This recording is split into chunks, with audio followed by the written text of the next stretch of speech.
Je vous invite donc, frères et sœurs, chers amis, à lire avec moi un passage extraordinaire de l'évangile de Jean, au chapitre 4, et nous lirons tous les versets qui concernent cette rencontre de Jésus avec cette femme qui est une habitante de Samarie et qui vient en plein milieu de la journée puiser de l'eau au puits de Jacob. Et Jésus se trouve là, et il y a là une rencontre, un échange, un partage extraordinaire qui va se passer, et ce passage, cette rencontre est révélatrice de la bonté de Dieu, de la grandeur de Dieu et de la puissance de Dieu. Jean chapitre 4, verset 1. Le Seigneur sut que les pharisiens avaient appris qu'il faisait et baptisait plus de disciples que Jean. Toutefois, Jésus ne baptisait pas lui-même, mais c'était ses disciples. Alors il quitta la Judée et retourna en Galilée. Comme il fallait qu'il passe par la Samarie, il arriva dans une ville de Samarie nommée Sichar, près du champ que Jacob avait donné à Joseph son fils. Là se trouvait le puits de Jacob. Jésus, fatigué du voyage, était assis au bord du puits. C'était environ la 6e heure, ou midi. Une femme de Samarie vint puiser de l'eau et Jésus lui dit « Donne-moi à boire ». Car ses disciples étaient allés à la ville pour acheter des vivres. La femme lui dit « Comment toi qui es juif, me demandes-tu à boire à moi qui suis une femme samaritaine ?» Les Juifs, en effet, n'ont pas de relation avec les Samaritains. Jésus lui répondit « Si tu connaissais le don de Dieu, et qui est celui qui te dit « Donne-moi à boire », tu lui aurais toi-même demandé à boire, et il t'aurait donné de l'eau vive. « Seigneur, lui dit la femme, tu n'as rien pour puiser, et le puits est profond. D'où aurais-tu donc cette eau vive? Es-tu plus grand que notre père Jacob, qui nous a donné ce puits, qui a bu lui-même, ainsi que ses fils et ses troupeaux ?»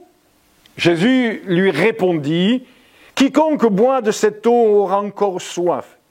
Mais celui qui boira de l'eau que je lui donnerai n'aura jamais soif, et l'eau que je lui donnerai deviendra en lui une source d'eau vive qui jaillira jusque dans la vie éternelle. » La femme lui dit, « Seigneur, donne-moi cette eau afin que je n'ai plus soif et que je ne vienne plus puiser ici. » « Va, lui dit Jésus, appelle ton mari et viens ici. » La femme répondit, « Je n'ai point de mari. » Jésus lui dit, « Tu as eu raison de dire, je n'ai point de mari. Car tu as eu 5 maris et celui que tu as maintenant n'est pas ton mari.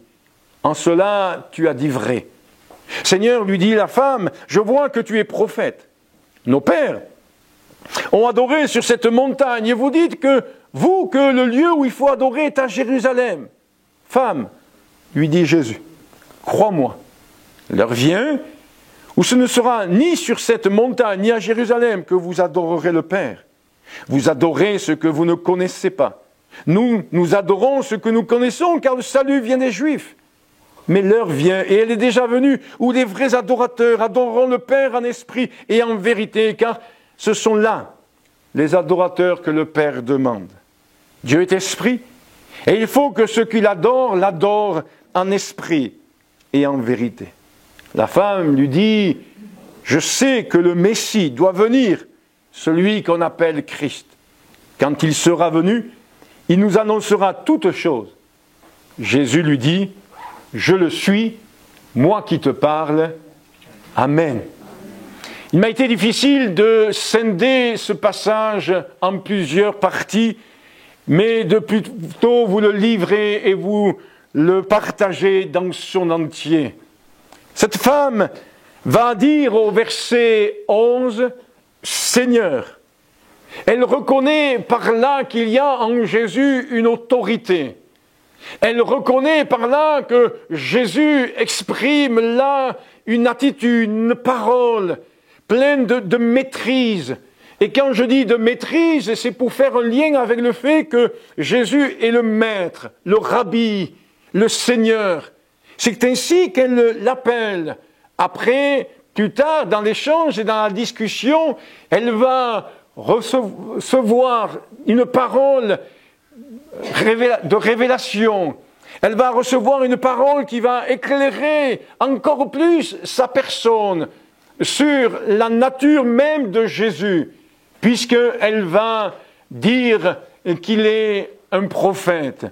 Et nous comprenons par là que cette femme a une bonne disposition de cœur à l'égard de ce qui est la foi, à l'égard plus particulièrement, je dirais ce matin, de ce qui est de la croyance.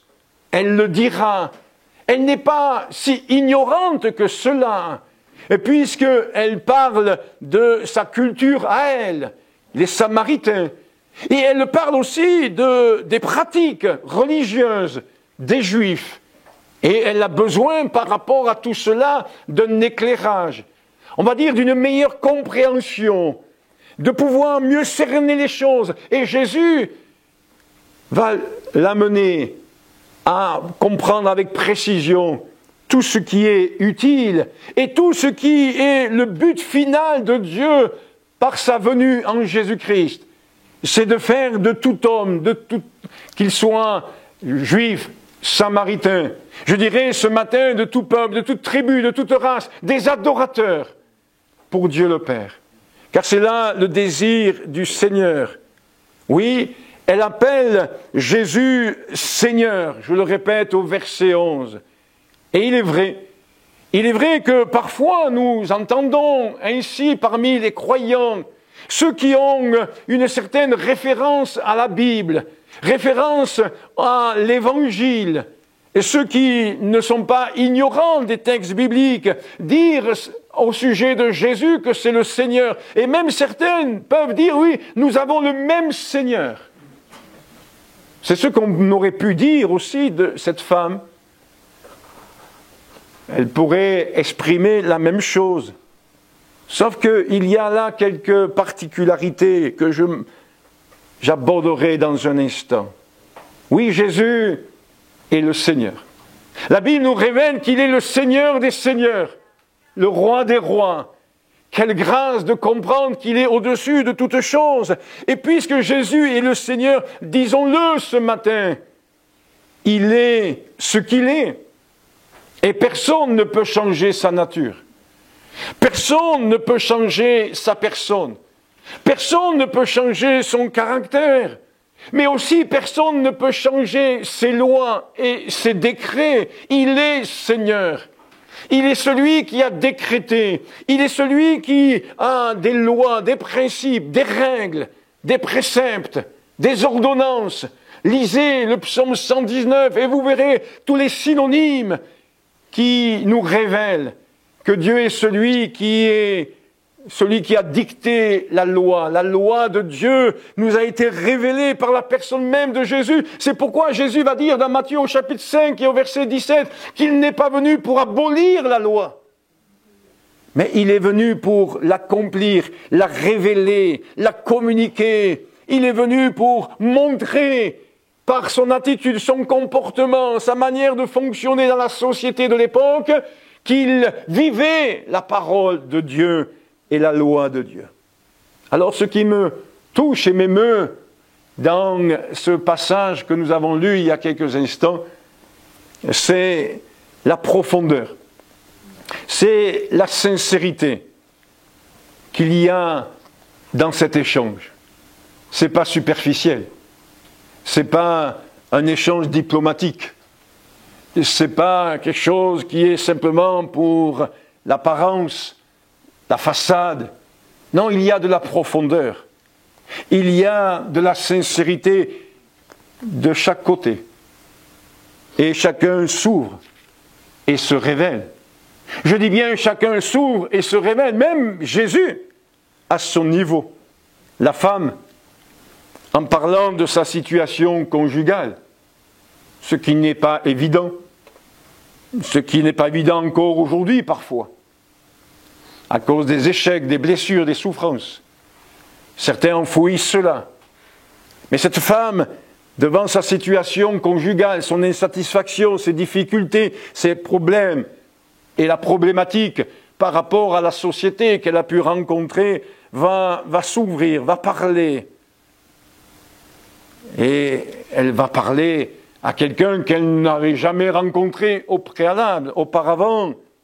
Mais au-delà de sa situation conjugale, ça va plus loin, puisqu'elle aborde aussi par là sa vie de péché et sa vie aussi d'ignorance en ce qui concerne Dieu et la manière de s'approcher de Dieu.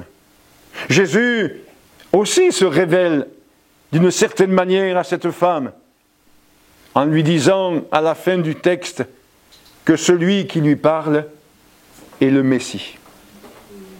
Quand vous connaissez et quand nous connaissons les autres textes bibliques, nous nous apercevons que très rarement,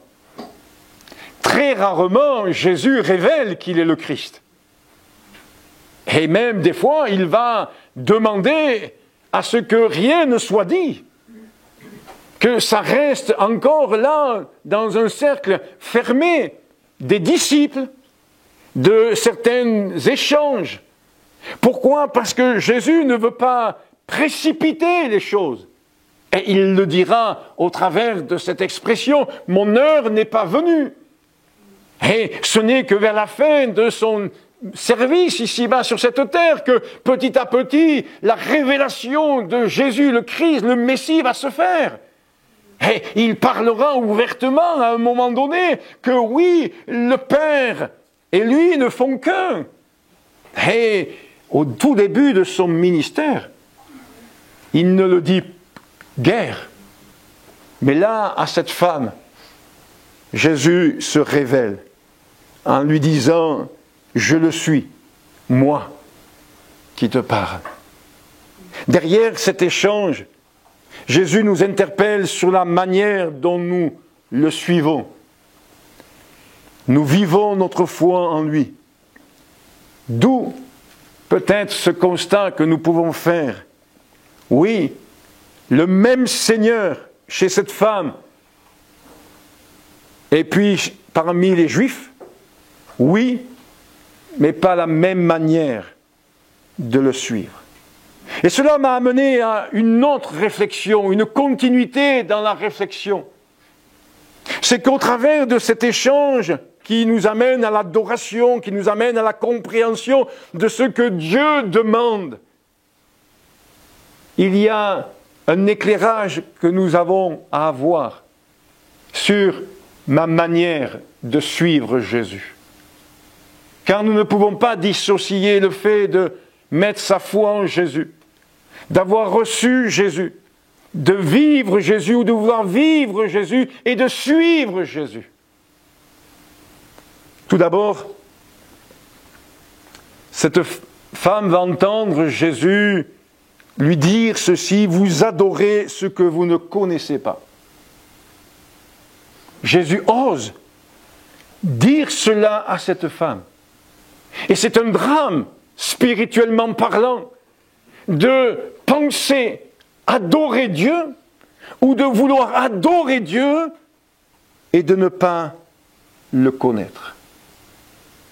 A contrario, lorsque nous regardons à la parole de Dieu et à la parabole des 10 vierges, nous nous apercevons que le Maître, le Seigneur va dire aux 5 vierges folles, « Je ne vous connais pas ».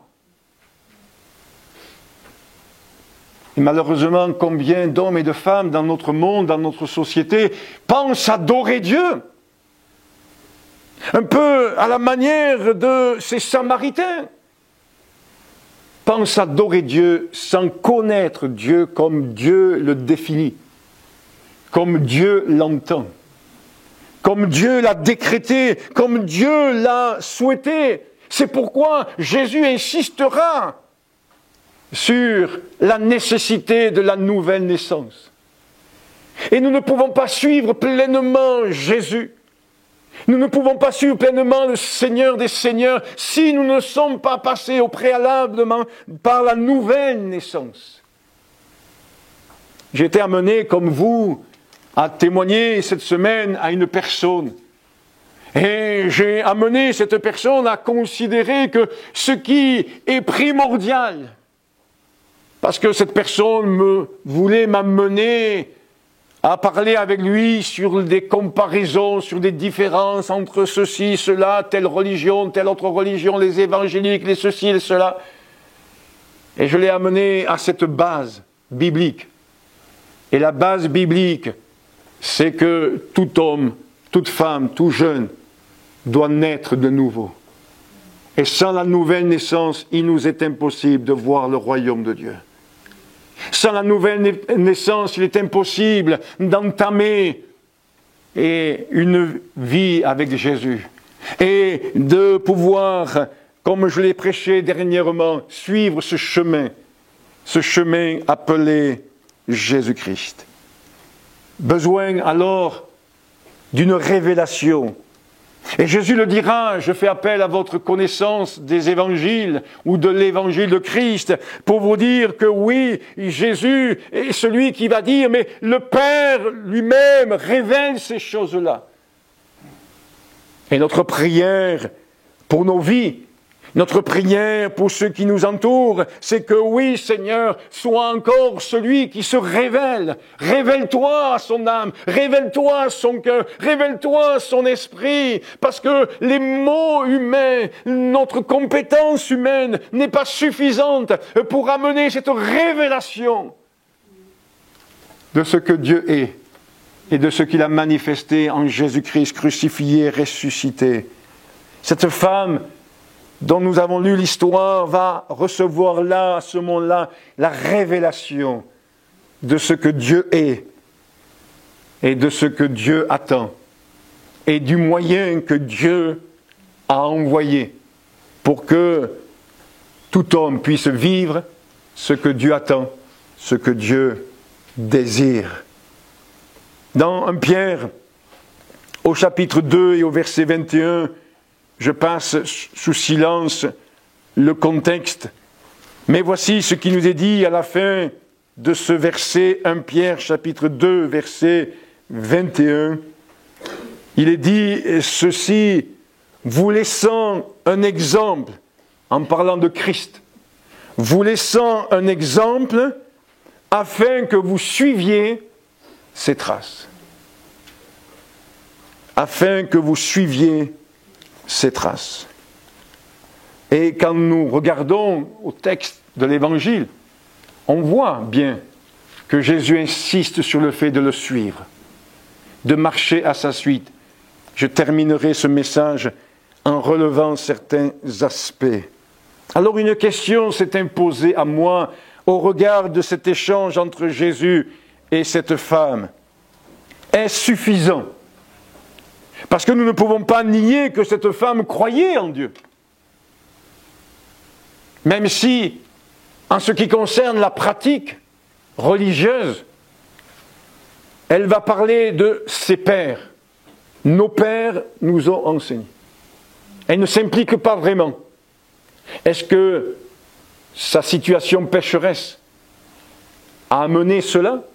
Je ne sais. Est-ce que le fait qu'elle ne se sent pas en harmonie avec la parole de Dieu l'amène à prendre du recul dans cette déclaration ? Je ne sais. Mais cela m'a amené à une question.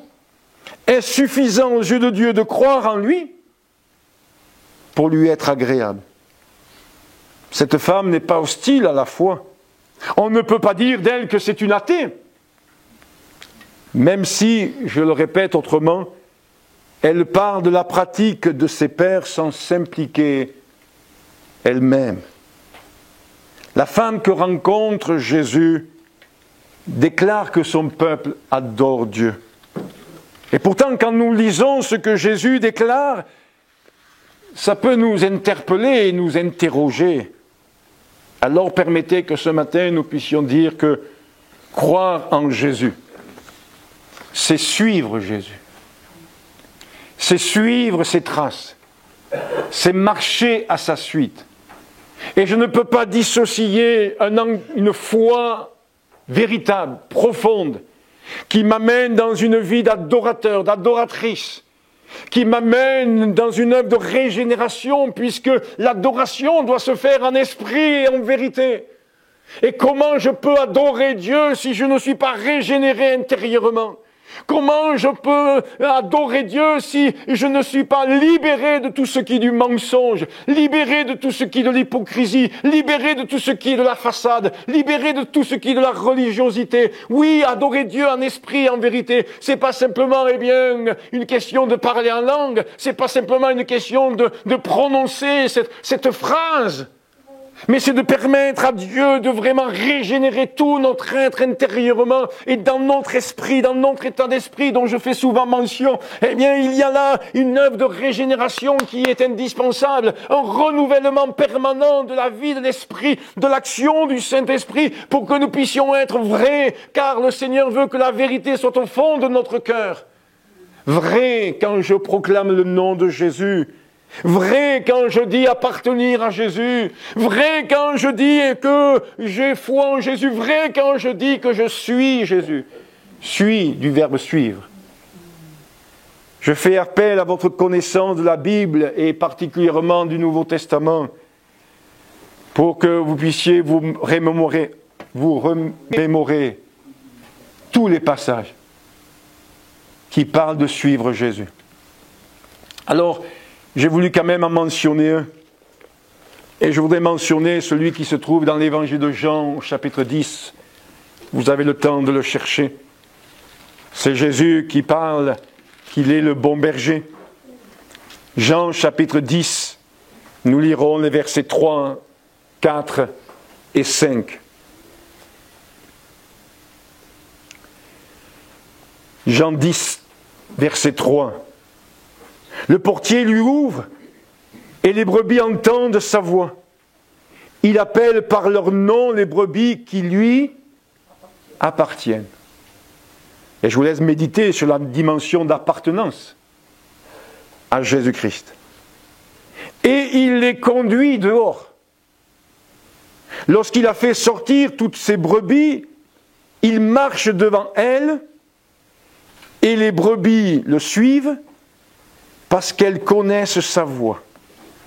Je vous laisse réfléchir sur cette dimension de connaître la voix de Dieu et de la mettre en relation, cette remarque de Jésus, avec la révélation de Dieu dans nos vies. Elles ne suivront point, verset 5, un étranger, mais elles fuiront loin de lui parce qu'elles ne connaissent pas la voix des étrangers. Oui, suivre Jésus, c'est suivre le bon berger. Et je me suis posé cette question. Oui, nous pouvons dire avoir le même Seigneur. Mais est-ce que dans la manière de suivre Jésus, nous voyons parfois qu'il y a souvent des grandes différences? Comment je suis Jésus? Comment je marche à sa suite? Quel aspect visible et invisible il y a dans ma vie qui révèle à Dieu, qui montre à Dieu que je suis ses traces, que je suis ses voies, que je le suis, lui, le bon berger. De quelle manière suivons-nous Jésus? Cette femme samaritaine laisse entendre que son peuple, quelque part, a une foi. Mais ce que Jésus dit révèle que la manière de l'exprimer n'est pas en adéquation, n'est pas en harmonie avec ce que Dieu attend. Alors je me suis posé cette question, de quelle manière suivons-nous Jésus? Il y a, et je la relisais, cette situation tragicomique dans ma lecture personnelle de cette semaine, dans Marc au chapitre 14, verset 51. Quand je dis tragicomique, vous pouvez peut-être comprendre de quoi il s'agit, puisque le Saint-Esprit qui a conduit les écrivains de la parole de Dieu a voulu que ce soit noté. Que soit noté qu'il y avait là une personne, Marc chapitre 14, verset 51, une personne qui suivait Jésus au moment de l'arrestation de Jésus. Et il nous est précisé qu'il suivait Jésus et qu'il avait, sur lui un drap. Et il est dit ceci, un jeune homme le suivait, n'ayant sur lui, sur le corps, qu'un drap. On se saisit de lui, mais il lâcha son vêtement et se sauva tout nu. Dans un contexte de pudeur qu'il y avait au 1er siècle, marquer cela, c'est quand même à noter. Tragicomique. Pourquoi ? Parce qu'il nous est dit que ce jeune homme suivait Jésus. Mais ce drap nous parle de la légèreté, de la superficialité. Je ne vais pas prêcher dans ce sens, mais vous pouvez, en même temps que la prédication, considérer tout l'enseignement biblique en ce qui concerne le fait de se revêtir de Jésus, de se revêtir de ce manteau de justice, de se revêtir de l'armure.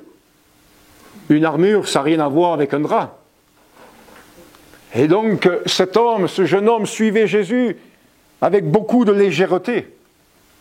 Et au moment de l'épreuve, au moment de l'opposition, au moment de la difficulté, il s'est retrouvé dépouillé. Il s'est retrouvé tout nu. Un peu comme l'Esprit de Dieu le dit dans l'Apocalypse.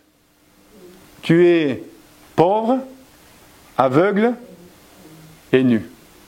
Pourtant, l'Église, à ce moment-là, ne le savait pas. Cela nous amène à la réflexion. Tout comme la remarque au sujet de Pierre, dans Luc 22, verset 54, où il nous est dit qu'il suivait Jésus de loin. Et ça, c'est quelques minutes avant le reniement.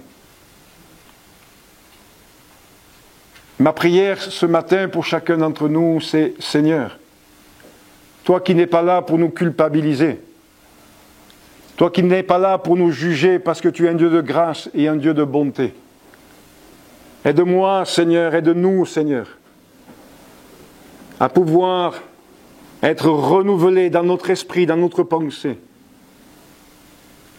sur la manière dont nous sommes appelés à te suivre. Parfois, chacun y va de son idée. Chacun y va de sa pensée. Moi, je vais suivre Jésus de cette manière-là. Et on fait nos propres règles, nos propres principes, notre propre manière de fonctionner. Est-ce que c'est ce que Dieu attend de nous ? Je ne le pense pas, je vous le livre comme cela à la réflexion. Et si nous poussons la réflexion justement un peu plus, nous pouvons dire que Judas Iscariote a suivi Jésus. Il a suivi Jésus pendant 3 ans.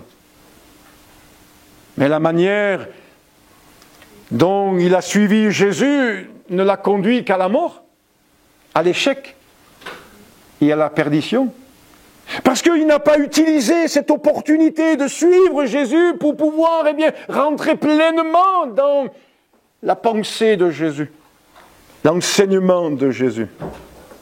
Parce que c'est cela où nous sommes invités à venir. Car je ne peux pas faire que poser des questions et vous amener aussi à la réflexion, mais de pouvoir poser ensemble ce que c'est que suivre Jésus. Et dans Matthieu au chapitre 28, verset 20, rappelons-nous ce qu'il est dit, qui est la base de la vie chrétienne, de la marche avec Dieu. Matthieu 28, verset 20, et enseignez-leur à observer tout ce que je vous ai prescrit. Et enseignez-leur à observer tout ce que je vous ai prescrit. Suivre Jésus, c'est suivre ses prescriptions. Suivre Jésus, c'est suivre son enseignement. Suivre Jésus, c'est marcher à sa suite. Je reviens sur cette expression que nous avons lue dans Pierre, c'est suivre ses traces.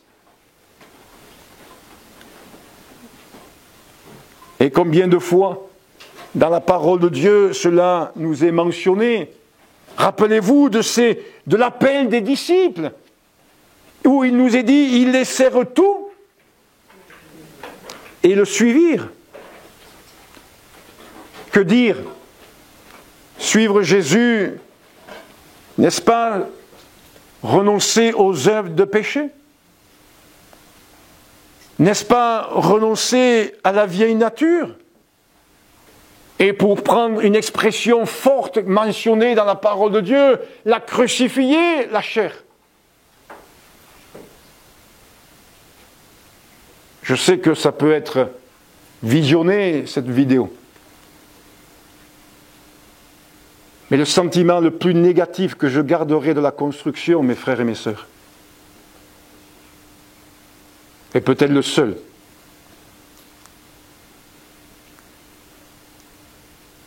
c'est que je n'ai pas toujours vu, pendant la construction, le fruit de l'esprit. Alors que la majorité des personnes intervenant sont nées de nouveau, je ne doute pas de cela. Sont convertis à Christ, je ne doute pas de cela. Mais à chaque jour de chantier, de ce local qui sera dans 4 matins un lieu dédié à l'Éternel, un lieu dédié à louer Dieu. À chaque jour de chantier, des mots grossiers sont montés, des mots grossiers ont été exprimés. Et la liste, elle est quand même longue. Je ne peux me permettre de l'exprimer, cette liste. Car je me discipline pour ne jamais prononcer des impuretés, des grossièretés, parce que c'est marqué dans la parole de Dieu. Parce qu'on se tape sur le doigt, un mot grossier sort de notre bouche. Parce qu'on rate quelque chose, parce qu'on s'est loupé. Quand même, frères et sœurs, vous allez dire que j'en fais une obsession, peut-être. Mais est-ce que de la même source peut sortir de l'eau pure et de l'eau mauvaise? Et de l'abondance du cœur, la bouche parle. Suivre Jésus. Suivre Jésus. Il y a quelques semaines, voire quelques mois en arrière, j'étais assis à côté d'un responsable d'une communauté chrétienne. Vous voyez, j'emploie un terme large. J'ai été incommodé pendant plus de 2 heures de réunion par l'odeur de cigarette qui sortait de lui. Par politesse, je n'ai pas changé de place. Mais ça m'a incommodé, au point que quand je suis rentré à la maison, je me suis dit, mais ma femme va croire que j'étais au café.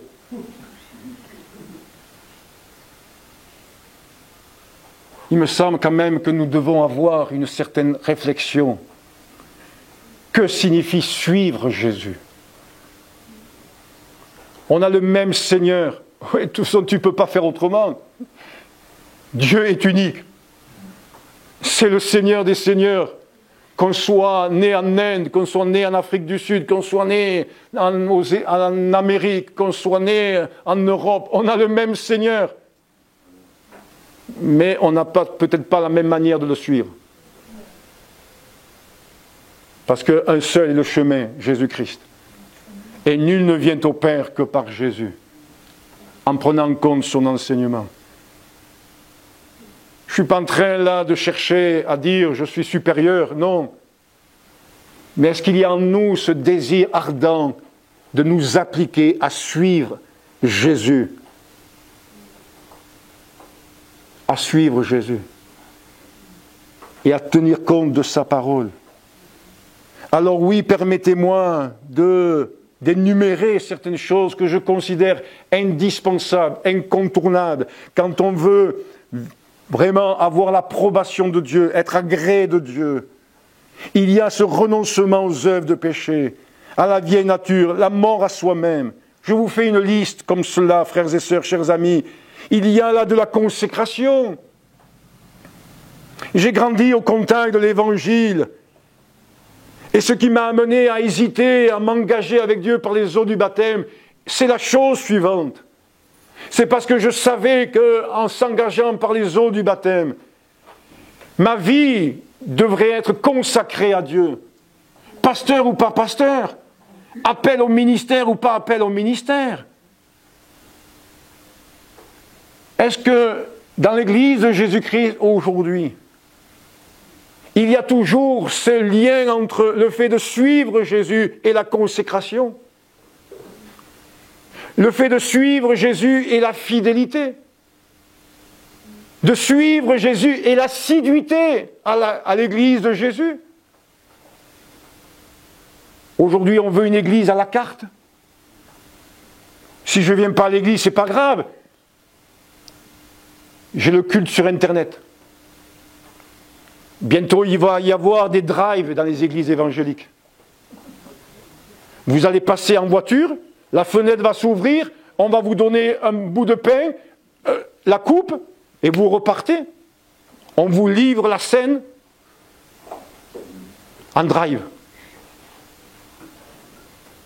Et on est content.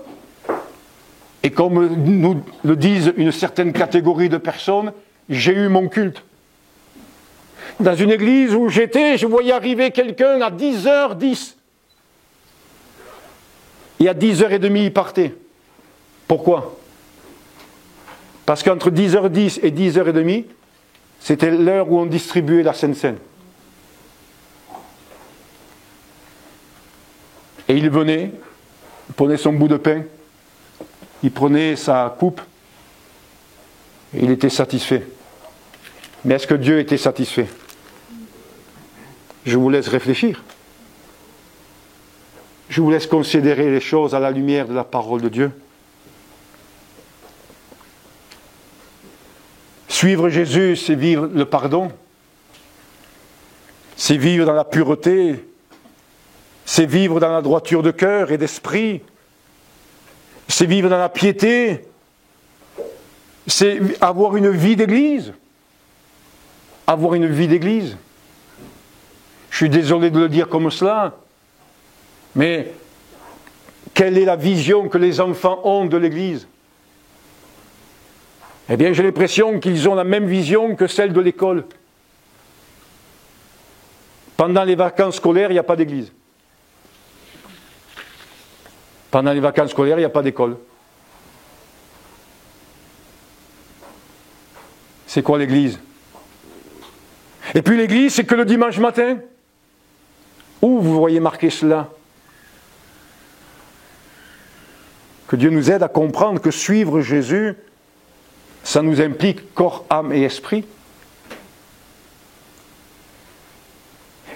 C'est une dimension de fidélité, d'engagement, de témoignage, d'évangélisation, de service, d'adoration, de louange. Que dire alors de la vie de l'esprit?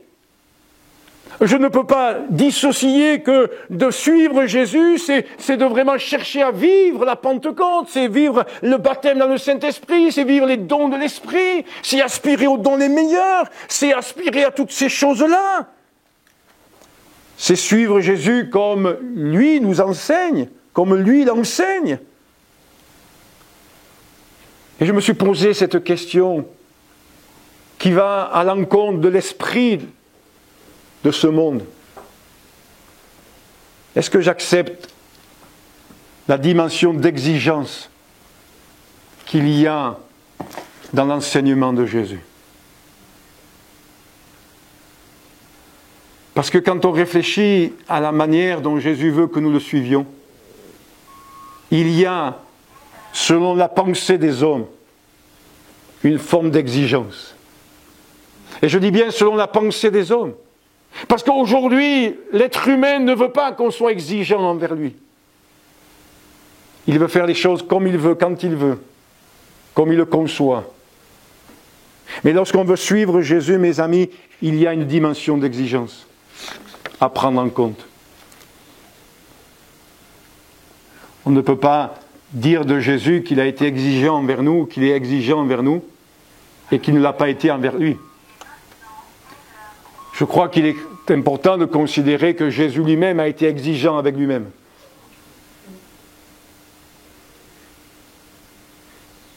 Et ce qu'il nous demande, c'est une forme d'exigence quelque part. Et est-ce que cela, je l'ai intégré dans ma pensée? Quand il nous dit ceci, vous n'avez pas pu prier 1 heure avec moi. Quand il nous dit que sans la sanctification, nul ne verra Dieu. Quand il nous dit que heureux ceux qui ont le cœur pur, car ils verront Dieu. Quand il nous dit le sermon sur la montagne. Quand il est fait mention des béatitudes. Quand il nous est dit que si nous ne pardonnons pas, notre Père dans le ciel ne nous pardonnera pas non plus. C'est exigeant. Les gens disent, ah, mais maintenant on est sous la grâce. C'est-à-dire, eh bien, tout va bien. Mais comme l'a dit quelqu'un, la grâce est plus exigeante que la loi.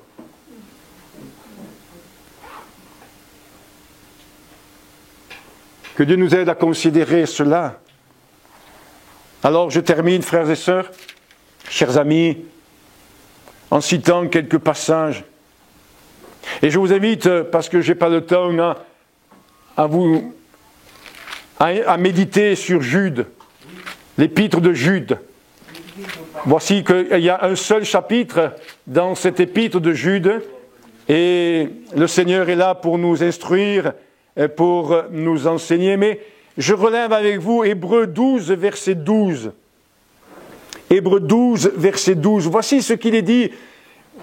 Hébreux 12, verset 12. Fortifiez donc vos mains languissantes et vos genoux affaiblis, et suivez avec vos pieds des voies droites, afin que ce qui est boiteux ne dévie pas, mais plutôt se raffermisse. Recherchez la paix avec tous et la sanctification, sans laquelle personne ne verra le Seigneur. Et suivez avec vos pieds des voies droites, afin que ce qui est boiteux ne dévie pas, mais plutôt se raffermisse. Gloire à Dieu. Suivez avec vos pieds des voies droites. 1 Timothée, chapitre 4, verset 6. Si je suis rapide, veuillez m'en excuser, vous pourrez retrouver cela sur le site de l'Église, sur la chaîne YouTube plutôt. 1 Timothée 4, verset 6. En exposant ces choses aux frères, tu seras un bon ministre de Jésus-Christ, nourri des paroles de la foi et de la bonne doctrine que tu as exactement suivie. Exactement suivie. Sans t'en détourner, ni à droite, ni à gauche. Et Galates chapitre 6, versets 15 et 16 va nous permettre de boucler la boucle par rapport à ce que je disais au début. Galates 6, versets 15 et 16. Galates 6, versets 15 et 16. Car ce n'est rien d'être circoncis ou incirconcis. Ce qui est quelque chose, c'est d'être une nouvelle création. Paix et miséricorde sur tous ceux qui suivront cette règle et sur l'Israël de Dieu. Qui suivront cette règle. Est-ce que ce que nous comprenons par là, c'est que ce qui est important, c'est d'expérimenter cette nouvelle naissance et de rester dans cette dynamique de la nouvelle naissance, de la consécration, de l'abnégation, le fait de marcher avec le Seigneur. Celui qui veut venir après moi, qu'il renonce à lui-même, qui se charge de sa croix et qu'il me suive. Et nous pourrions citer encore bien d'autres versets de suivre Jésus. On ne peut, malheureusement, je ne veux pas terminer avec une parole négative, on ne peut que déplorer que parfois, parmi les églises évangéliques, il y a de nombreuses personnes qui ne sont pas nées de nouveau, qui n'ont pas expérimenté la nouvelle naissance.